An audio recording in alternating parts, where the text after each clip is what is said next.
নমস্কার বন্ধুরা, আজ আমি একটা সুন্দর রেসিপি আপনাদের সাথে শেয়ার করে দেখাবো। ভিডিওটি স্কিপ না করে সম্পূর্ণ দেখুন। এখানে আমি কড়াইতে প্রথমে আচারের মশলা ভেজে নেব।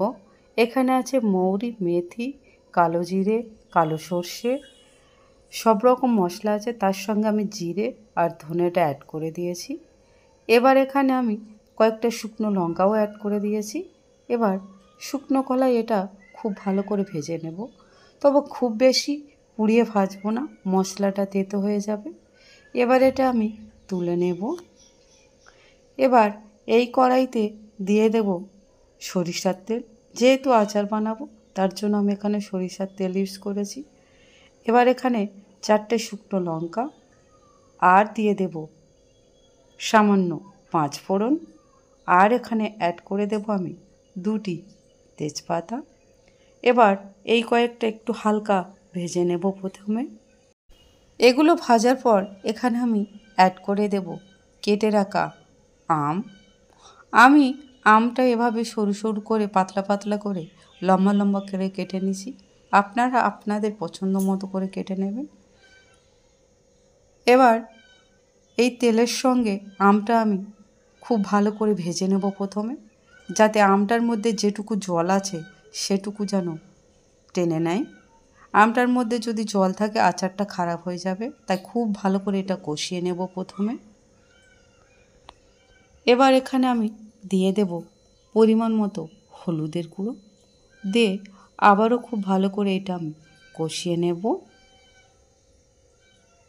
এভাবে কিছুক্ষণ ধরে কষানোর পর এখানে আমি অ্যাড করে দেব পরিমাণ মতো চিনি। যেহেতু এখানে আমি 1 কেজি আম নিয়েছি, তাই এখানে আমি 300 থেকে 400 গ্রাম চিনি অ্যাড করেছি।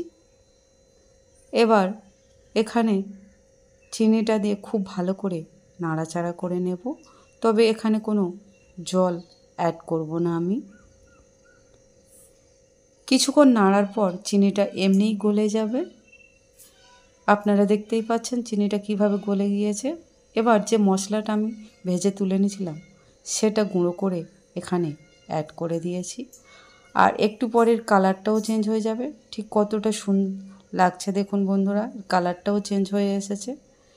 এবার এইটা খুব ভালো করে আবারও কষিয়ে নেব, তবে আমগুলো আমি ভেঙে দেব না। চিনি শিরার সঙ্গে এটা আমি বেশ কিছুক্ষণ ফুটিয়ে নিয়েছি একদম। আর ঠিক কতটা লোভনীয় হয়েছে দেখুন বন্ধুরা, একদম মাখো মাখো হয়েছে। আমগুলো আমি ভেঙে দিইনি। এবার এটা আমি নামিয়ে নেব। আর ঠিক কতটা লোভনীয় লাগছে দেখুন বন্ধুরা, আমার কাঁচা আমের মিষ্টি আচার রেডি। আমার এই রেসিপিটা আপনাদের ভালো লাগলে তো অবশ্যই কমেন্ট করে আমাকে জানাবেন বন্ধুরা। রেসিপিটি ভালো লাগলে লাইক, কমেন্ট, শেয়ার, সাবস্ক্রাইব অবশ্যই করবেন। ভালো থাকবেন, ধন্যবাদ।